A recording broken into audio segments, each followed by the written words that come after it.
A man is in the hospital fighting for his life after police say he and 3 other men were stabbed during a fight in South Minneapolis. This was the scene just before 1 Sunday morning on 13th and Lake. MPD found 2 men at the scene, one with life-threatening injuries. Police believe 2 other victims who showed up to the hospital with stab wounds were also involved. One woman who went to the hospital with a victim was arrested, but they're still investigating her role in what happened. So this comes as Minneapolis police are putting an added focus on the downtown area following recent deadly incidents. Our cameras were there as traffic officers directed crowds out of the area. This is about bar closing time. Chief Brian O'Hara promised added patrols after 2 people were killed and 3 were injured in a shooting early Saturday morning. A 16-year-old girl was killed in a hit and run at that same spot on Hennepin and 5th Street a week prior. Police in Brooklyn Park are investigating a shooting that sent a victim to the hospital with serious injuries. It happened just after 6:30 Saturday night on 84th and Adair Avenue North. Officers found the suspect at the scene and arrested them. They're still looking into what led to the shooting, but say the suspect and victim knew each other. Later this year, a judge will sentence a New Brighton man for a shooting at an auto shop. So on Thursday, 19-year-old Jonathan Angeles Sanchez pleaded guilty to shooting a man at Bona Bros Body and Paint. Police say that he shot a man in the back on March 14th. Sanchez then ran into a nearby trailer park. Well, later that night, he approached officers and they arrested him. The man who was shot says that he and Sanchez had a long history of not getting along. Prosecutors charged Sanchez with second-degree felony assault. He is scheduled to be sentenced on December 20th. A man will spend no extra time in jail for accidentally shooting himself at an elementary school. Police got a report of a man accidentally shooting himself while playing basketball in the gym at Como Park Elementary School back on January 18th. When they arrived at the school, they found Lamont Gray Jr., who told police he was there for an open house and parents' night.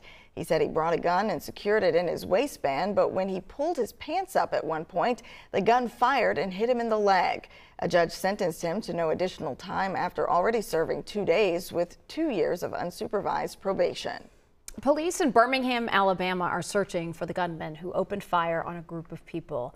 The nation's latest mass shooting attack killed at least 4 and wounded 17 others. This happened in a neighborhood filled with bars and restaurants near the city's university. Police believe this was a target attack with multiple shooters. Investigators found more than 100 shell casings at the scene. They say that points to the use of an automatic weapon. Birmingham has seen 122 homicides so far this year. The city's mayor says that Birmingham is suffering. Gun violence is at an epidemic level and an epidemic crisis in our country. And unfortunately, the city of Birmingham finds itself, unfortunately, at the tip of that spear. City's mayor went on to say that he believes the problem is solvable, but it will require everyone to come together. Ukrainian President Volodymyr Zelensky is in the United States for a week. President Zelensky first visited an ammunition plant yesterday in Scranton, Pennsylvania. That plant produces the artillery shells being used in battle against Russia. Zelensky toured the facility, thanking the workers for their help. He was joined by political leaders such as Governor Josh Shapiro, Senator Bob Casey, and Congressman Matt Cartwright. Residents of Scranton shared their excitement over the visit from such a high-profile guest. Great. It gives Scranton a nice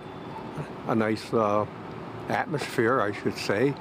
People should be honored that he's here. It's great that someone like him comes here. This is just the start of a long to-do list for the Ukrainian leader. Zelensky is set to speak at the UN General Assembly in New York tomorrow. Then on Thursday, he'll meet with President Biden and Vice President Harris. Now to the latest on Middle East tensions, with impacts reaching all the way here in Minnesota.